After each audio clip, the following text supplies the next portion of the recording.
Maria, I don't think I've seen you since the Midlands TCR in 2019. Happy days. I know, but how nice does it feel to actually be out and see people in person again? It is really great, and thank you everybody for keeping up with us this time of the today. And also thank you to TCR to again focus on the Midlands. It's great to be here.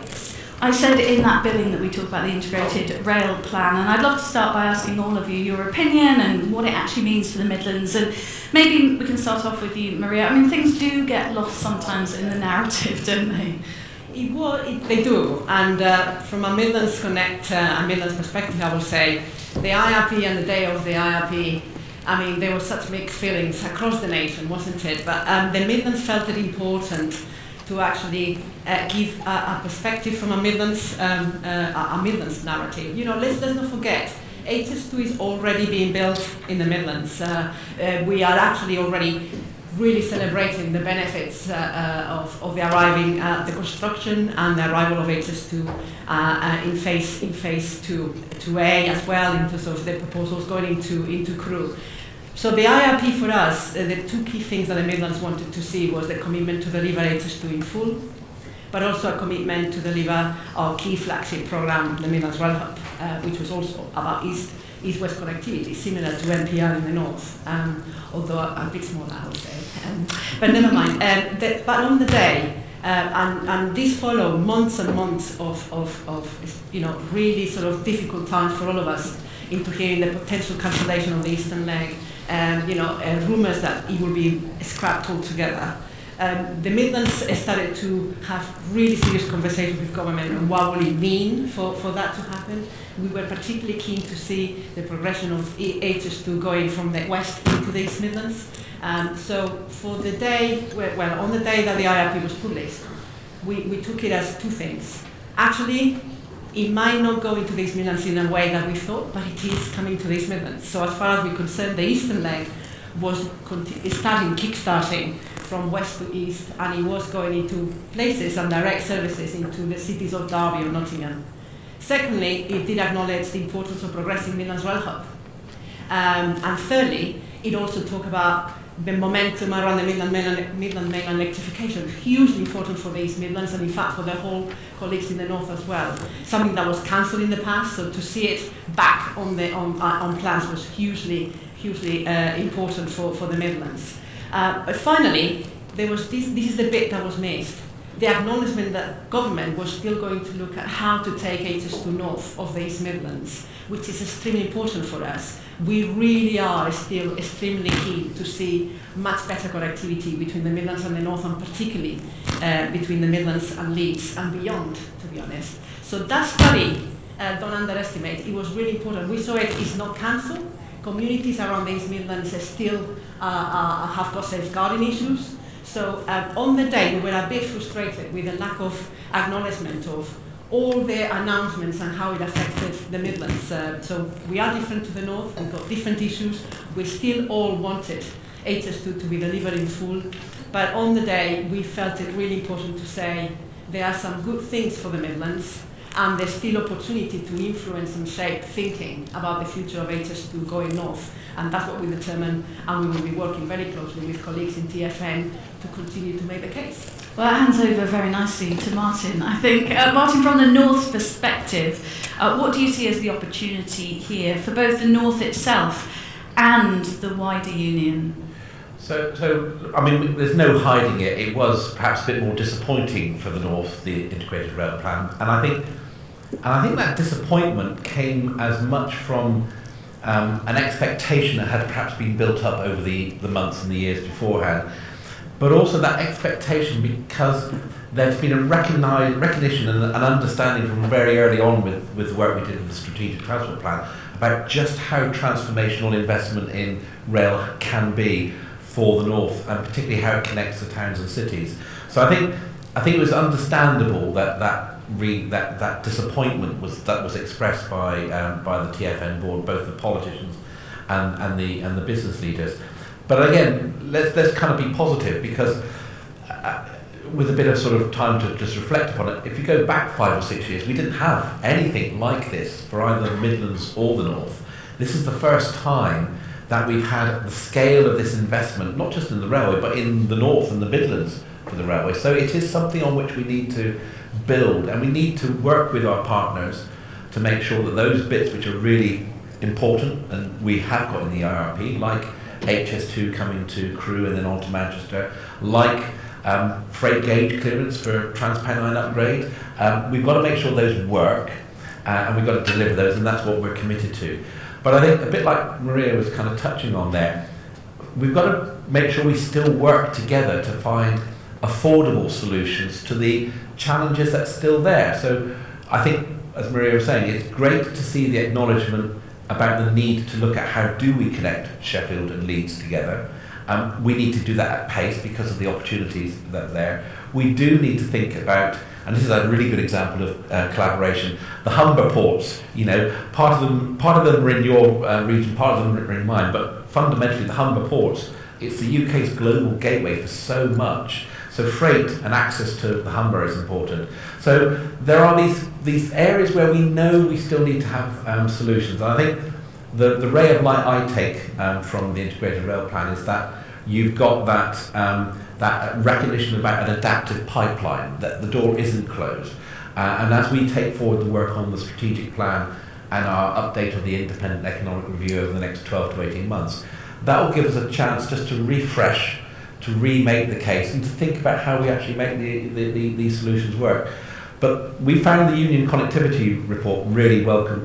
We really did welcome that, not just because of the links to Scotland, but also the links across to Wales. And a lot of the work there about the strategic corridors mirrored much of what we've done before. So there's some really good foundations on which to build, and we're seeing the train operators respond to that market as well. So I suppose it's a bit like Stuart saying, good in parts, there's bits that we still need to work on, but let's work on those and make the case, because we know it will deliver benefits and we know it will deliver transformation for the cities when we get them. Graham, let's hear your views. How did you feel on the day and when you'd had time to sit down and digest what was in the IRP? So I've been working on this stuff with colleagues here and in HST Limited for 5 or 6 years. I think it's a huge vote of confidence in the industry by government to put 96.4 billion quid into a rail network when actually we're hemorrhaging cash at the moment. You know, it's still out there. There is, you know, the passenger numbers are not anywhere near where they were, and income is beneath that. So I think it's a huge vote of confidence, and we need some decisions. So it's great to know that we now have clarity about some of the things that are going to happen. So we are going to electrify the Midlands main line. We are going to build an MPR network across the north between Liverpool and York. And I think that's really important, because it's really important that we find a way to move on from that. We've been told, and many of you in the room I think have told us, that to invest in your businesses we need a pipeline. If we're to get the costs down, we need a pipeline. Well, we've got a very large pipeline now. So are we going to invest in it? Are we going to find the ways to drive the cost of the stuff down and to demonstrate delivery? Because if we can do that, then I absolutely agree there is then the case to be made for the other things that Martin and Maria were talking about, and there is the real opportunity. But we've got to start delivering stuff, and we've got to deliver real improvements for passengers and freight users over the next 5 years. Maria, I'm going to give you this microphone because I don't think yours is working very well, so if you use that handheld. Do you want to add there to Graham's thoughts? I saw you nodding away and making some notes.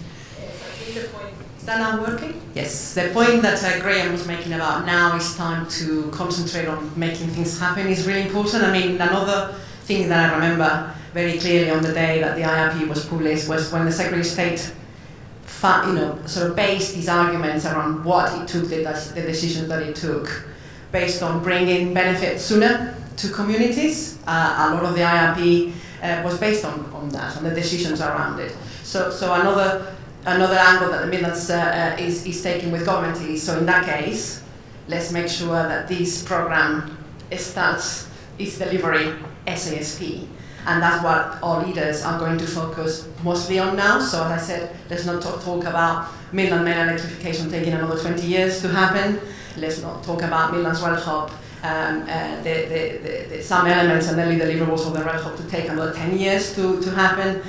Let's really, if we're talking about railway in a manner that gives certainty not only to industry, to us in the railway sector, but also to communities in terms of how you then create and plan economic plans and strategies around investment. We now need, and let's be frank here, the East Midlands has now had to rethink its economic strategy in light of the proposals in the IRP. So therefore, the sense of let's now make sure that this happens, and then there's a real investment in the resources for Network Rail and national highways and local authorities to really progress with the IRP accordingly, so we can deliver those benefits sooner, as the Secretary of State set out on the day, is going to be extremely important. And we will need all the help we get from yourselves to make sure that that's delivered on time and budget. Well, in fact, Maria, just following on from that question from the floor, how do we convince Treasury to look past the initial capital costs of projects and focus on the whole life cost and the benefits? Fantastic question, and that's something we felt a bit frustrated with the whole debate around the IRP.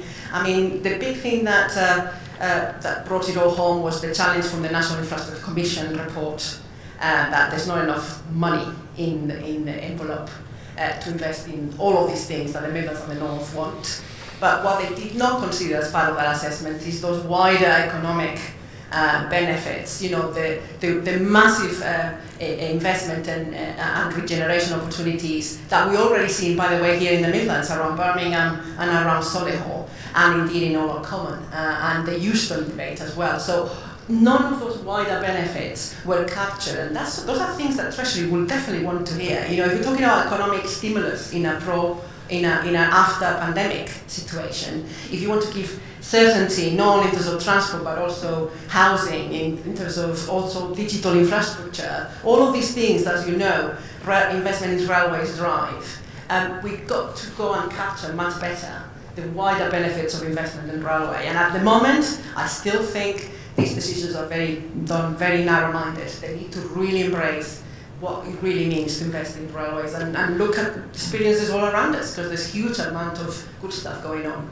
Martin, I'll let you follow on from what Maria said there, but also when we do talk about regional rail investment, how important is it to remember that the rail network doesn't fit neatly, does it, into regional boundaries?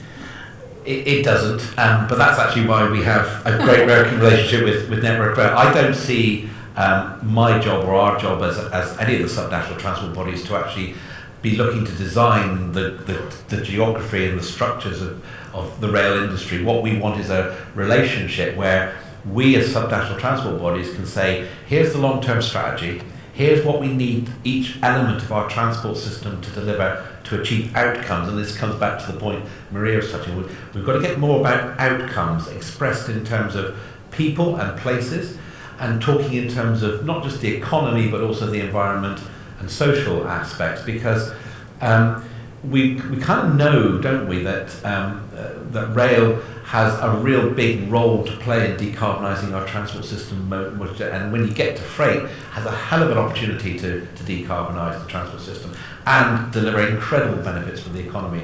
I was visiting Immingham Port only last week, and you just go and see the scale and you understand the economic operation that goes with that facility. So we've got to get that better, and that's where subnational transport bodies like TfN, Midlands Connect really do come into our own, because we've got models and analysis frameworks which frankly nobody else has got. We've got a regional rail model that actually goes beyond our boundaries. We've got road models that do this. We've actually got some of those land use interaction models that we need. So when we're talking about why is investing in Bradford so important, we can understand what it means in terms of the land values and the messages that will give to investors.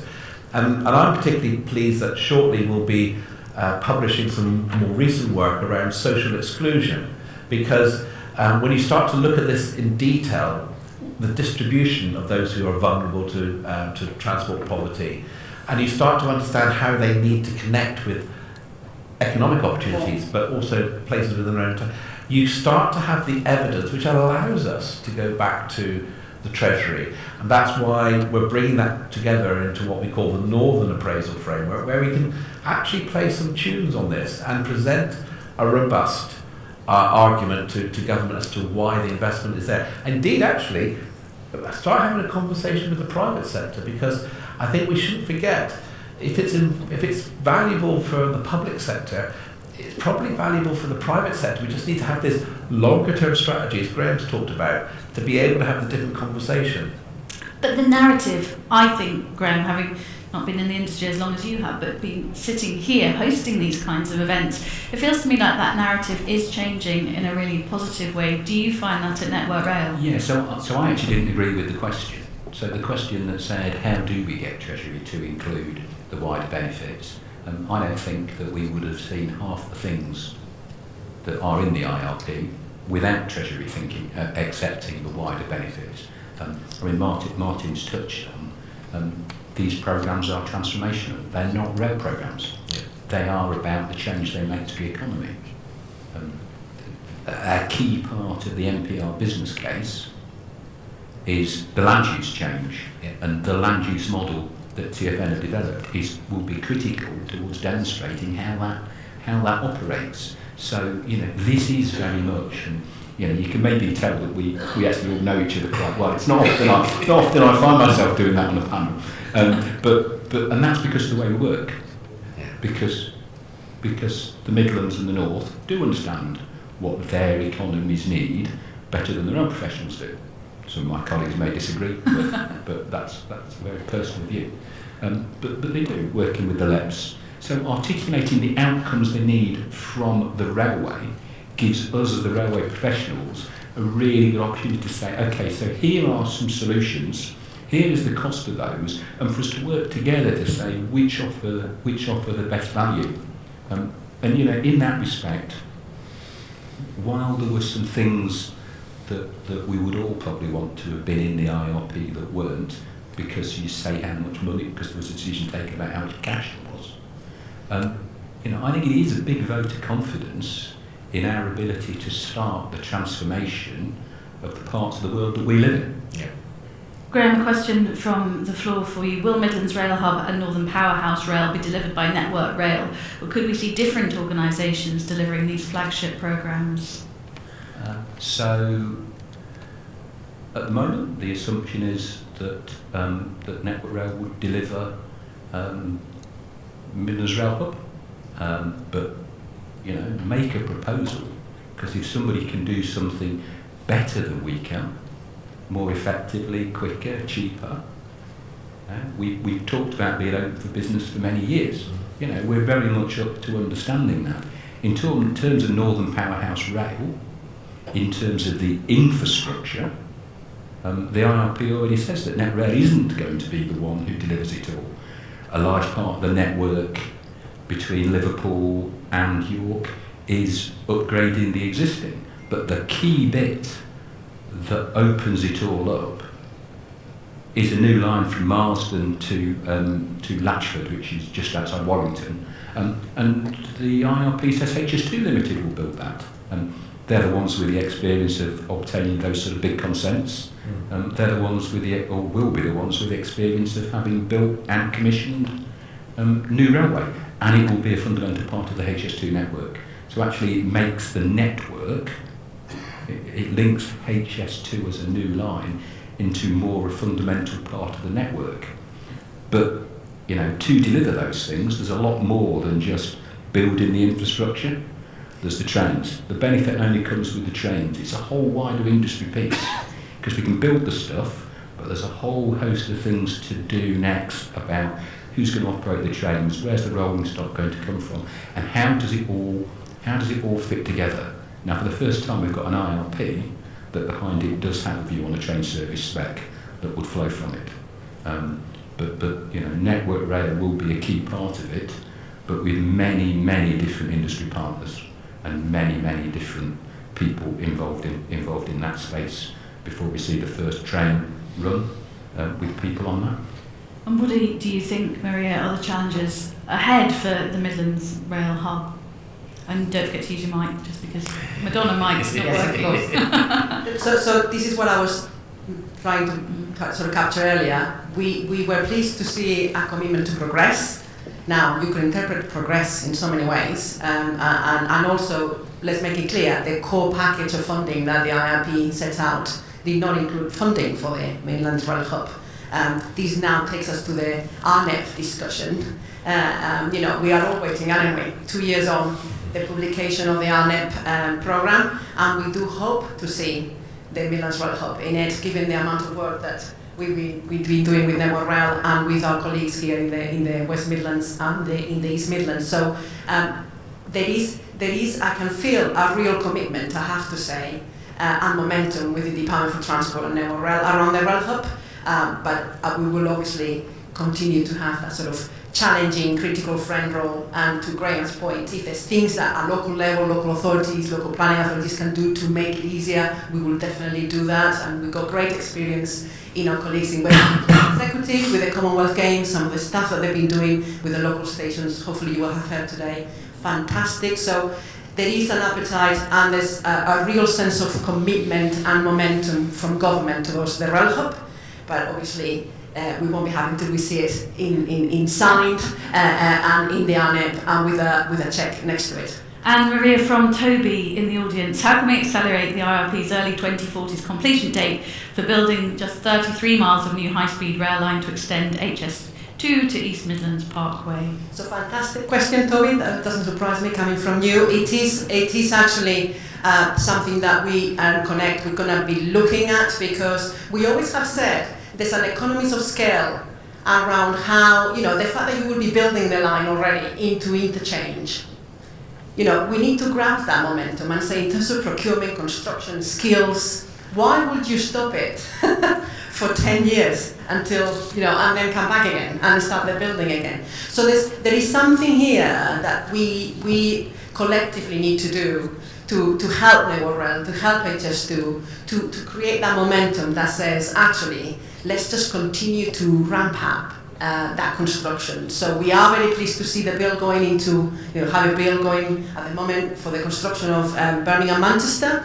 But to your point, Toby, let's actually do, well, we are very keen to look at how you could keep that momentum and acceleration in the eastern leg as well. We've talked, Martin, a lot today about collaboration, which I've decided has been today's buzzword and has been a theme of many of these talks, but can it work well across such a wide stakeholder base and deliver really solid results?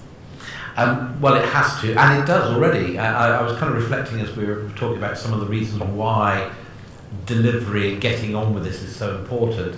The picture across the rail network is understandably varied, but when I look at what we were getting back from our rail operators pre-Omicron variant, the revenues on our passenger operations were pretty much 95% or nearly 100% of pre-COVID, and our freight path, demand for freight, was above pre-COVID levels. So there's a huge pressure to actually make progress on this quite quickly. And I think it also touches a little bit on the point that Maria's just answered, that it's very easy sometimes to think, well, you can do that, and why don't you do that? But we've got to understand, in essence, the railway is a two-track Victorian railway. That's why we're having to invest in it.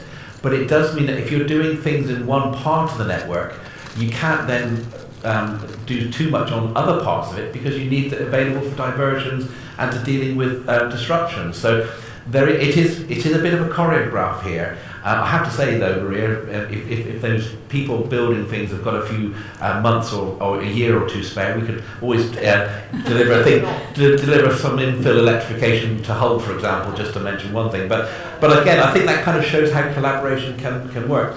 And collaboration also comes back to the point that we've all touched on a little bit, is actually bringing to the next stages of the business case an understanding of the collaboration with the people that these trains are going to serve, and the investors and the businesses, because you're absolutely right, Graham. There's a very key role for us to play in getting the business cases across the line with the Treasury, where those land values are actually going to be really quite key. And just so you know, we do challenge each other, and we'll still keep challenging Graham and his colleagues around costs, because I think one of the things that we do see with this is the ability to to have that pipeline and to challenge some of the historic costs and make sure that if we can save money in some aspects of it, how can we then use that money to do other things that we haven't yet got the funding for?